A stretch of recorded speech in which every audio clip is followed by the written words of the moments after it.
Good morning everyone. তো আজকেও একটা নতুন ব্লগ নিয়ে এসে পড়েছি। তো এই দেখো সকাল সকাল মা উঠে পড়েছে, উঠে নিয়ে বিছানাটির দিকে আগে অ্যাটাক করবে আর কি গোছানোর জন্য। তো এই দেখো গোছাচ্ছে আর আমি এখানে ঘুমের থেকে এখানে ভালো করে ক্রিমটা মেখিয়ে নিচ্ছি। তো আজকে আমি একটা জায়গা যাব আর ওই দেখো পিছনে মা কিন্তু বিছানা গোছাচ্ছে। তো এখান থেকে শুরু করেছে বিছানা গোছানো আজকে। তো তারপরে এই দেখো এই ঘরে বিছানাটাও গোছানো হয়ে গেছে। এখন এই ঘরে এসেছে, এই ঘরে ব্ল্যাঙ্কেটটা ভাঁজ করে নিচ্ছে, যেহেতু এখন হালকা হালকা পড়ে গেছে তার জন্য এই দেখো পাতলা একটা ব্ল্যাঙ্কেট আমাদের। এটা অবশ্য বাইরেই থাকে 12 মাস, আমার বাবা গায়ে দেয় আর কি। গরম ঠান্ডা 12 মাসে এটা থাকে। আর এখন তো শরৎকাল, এর জন্য ভোরবেলার দিকে হালকা হালকা ঠান্ডা লাগে, তখন নেয় আর কি শরীরের উপরে একটু। তাই দেখো ভালো করে বিছানাটা ঝাঁট দিয়ে নিচ্ছে। আর বলেছিলাম না কোথায় একটা যাবো, তাই দেখো এসে পড়েছি। আর এখানে আমার বান্ধবীরা দাঁড়িয়েছিল, তো ওদের সাথে টাটা বাই বাই করে এসে পড়লাম। তারপরে এখন যাব একটা মানে একবার বাড়িতে। তো দেখো বাড়িতে এসে পড়েছি, এসে দেখছি আমার মুখের অবস্থা খুবই খারাপ। আর কি যেন একটা করছিলাম পাগলামি। ভিক মাংনে কা। এই দেখো তো এখানে আমার মা রান্না চাপিয়ে দিয়েছে, শাক আর কি বা কাটছিল। আর এখানে আমাদের পাশের বাড়ি একজন এসেছিল, গল্প করছিল মার সাথে, আর মা কাজ করছিল। আর আমি এখানে দাঁড়িয়ে দাঁড়িয়ে ভোর হচ্ছিলাম আর কি। এই দেখো আমার চুলের কি খারাপ অবস্থা, তার জন্য চলো যাওয়া যাক। এই দেখো এখানে রান্না বাড়া হয়ে গেছে, তো এখানে আমরা এখন খাবো। তো আমাদের আজকের আইটেমে ছিল মিষ্টি কুমড়া লাউ ভাজা আর শাক আর আর এই যে শুকনো মাছের চচ্চড়ি ছিল, তো খুব ভালো হয়েছিল খেতে। আর এখানে আমার সাথে একটা ঘটনা ঘটে গেছে, এখন ওটা বলবো না, ওটা পরে বলে দেবো। দেখো এটা দুই ভাগে ভেঙে দিয়েছি ভাত। খুব বড় খারাপ ঘটনা ঘটে গেছে, একটা জায়গায় যাব। আর এই মুহূর্তে এখানে কারেন্টটাও নেই, তার জন্য স্নানও করতে পারছি না, রেডিও হতে পারছি না, তাই যেতে অনেকটা লেট হয়ে যাবে মনে হচ্ছে। বলো এখানে কারেন্ট নেই, তার জন্য এখন যাচ্ছি তালা লাগিয়ে অন্য জনের বাড়িতে স্নান করতে। আমাদের পাশের বাড়ি আমার মাসি হয়, তো ওদের বাড়িতে এখন স্নান করে আসবো। স্নান করে এসে তোমাদের সাথে আবার দেখা করছি। আমরা স্নান করে এসে পড়েছি, অনেকক্ষণে এসেছি। তো এখন দেখো কারেন্টটা আসলো, এত পরে কারেন্টটা আসলো, কি বলবো। তো আজকে দেখো আমার এত লম্বা লম্বা চুলগুলো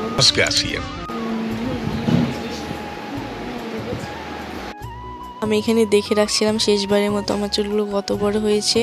তো এই দেখো আমার কত লম্বা লম্বা চুলগুলো, আজকে দেখো আমি কতটুকু করবো। আমি ভাবছি অল্প একটুই কাটবো, কারণ আমার এত বড় বড় চুলগুলো কাটতে মায়া লাগছে। আর এই দেখো আমার মা, এই দেখো তো আমার মাও কিন্তু এখানে রেডি হয়ে গেছে। এখন আমি এসে পড়েছি রাস্তায়, দেখতে যে টোটো আসে কিনা। দেখি টোটোর নামে কোনো পাত্তাই নেই। তো অনেকক্ষণ দাঁড়িয়ে থাকার পর দেখছি একটা টোটো আসছে। তো টোটোতে কিন্তু আমরা এখন ফাইনালি উঠে পড়েছি। তো এখন চলো যাওয়া যাক। এখন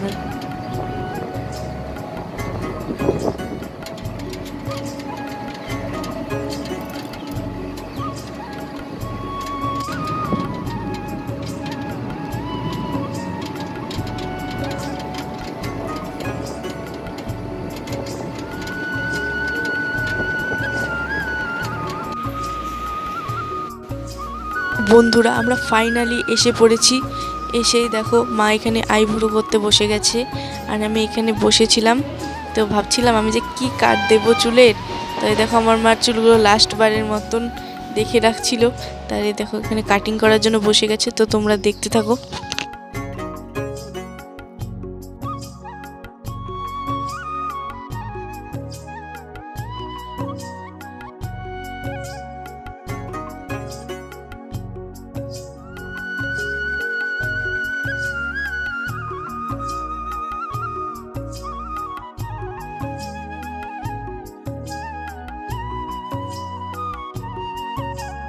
তো আমার ফাইনালি কিন্তু চুল কাটা কমপ্লিট আর কি। পার্লার থেকে আমরা বেরিয়ে এসে পড়েছি, আর এসে বাড়ির সামনে দেখি একটা ফুচকাওয়ালা। তো এখান থেকে আমি কিছু ফুচকা নিয়ে নিলাম বাড়িতে খাওয়ার জন্য।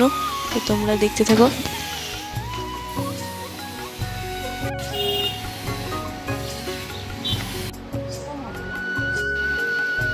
এই দেখো নিউ লুকে ফুচকা খাচ্ছি। এই লুকে আমাকে ফুচকা খেতে কেমন লাগছে তোমাদেরকে তোমরা একটু বললো। নিউ লুকে ফুচকা খাওনি?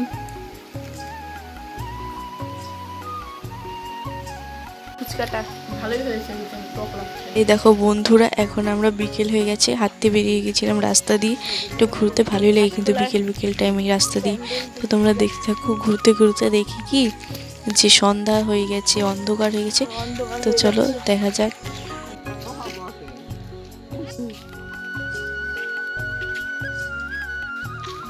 অন্ধকার দেখো বন্ধুরা, তো এখানে অন্ধকার হয়ে গেছে আর এই জায়গাটা প্রচুর গাছ রাস্তাটার মধ্যে আর কি, তার জন্য অন্ধকারটা একটু বেশি বোঝা যাচ্ছে। তো বন্ধুরা, আমরা কিন্তু অনেকক্ষণে বাড়িতে এসে পড়েছি। আর এই দেখো একজন পাশের বাড়ির মহিলা এসে গল্প করছিল। আর এই দেখো আজকে আমাদের মাছ এনেছি রাত্রেবেলা করে, তো এটাই আজকে আমাদের রান্না হবে। এই দেখতে থাকো তোমরা। কি করবা?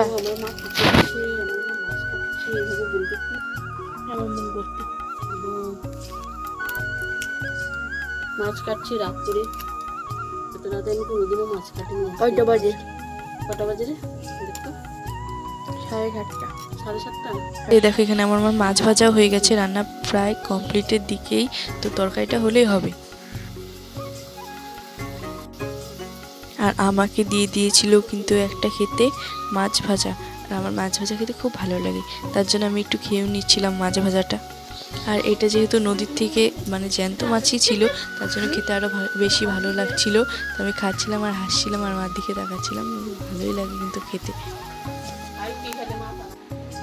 দেখো এখানে আমার মা আর একটা মাসি আর আমার বাবা গল্প করছিল। তো আমাদের রান্নাবান্না কিন্তু কমপ্লিট, তো এখন আমরা খেতে যাব। তো আমাদের এখন রাত্রেবেলা আইটেমের ছিল ভাত, এখানে ছিল একটুখানি মিষ্টি লাউয়ের ভাজা আর একটুখানি তরকারি ছিল। আর আমি ওগুলো কিছু খাবো না, তো মাছের ঝোল দিয়েই খালি খেয়ে নিচ্ছি। তো আজকের ব্লগটা এই পর্যন্তই। ভালো লাগলে চ্যানেলটাকে সাবস্ক্রাইব করে দিও। আর তোমরা সবসময় ভালো থেকো, সুস্থ থেকো, আমাদের পাশে থেকো। আর এই দেখো এখান থেকে আমার মা আমার ডাটাগুলো নিয়ে খাচ্ছিল, তাই জন্য আমি একটু খাচ্ছিলাম। Tata, bye bye.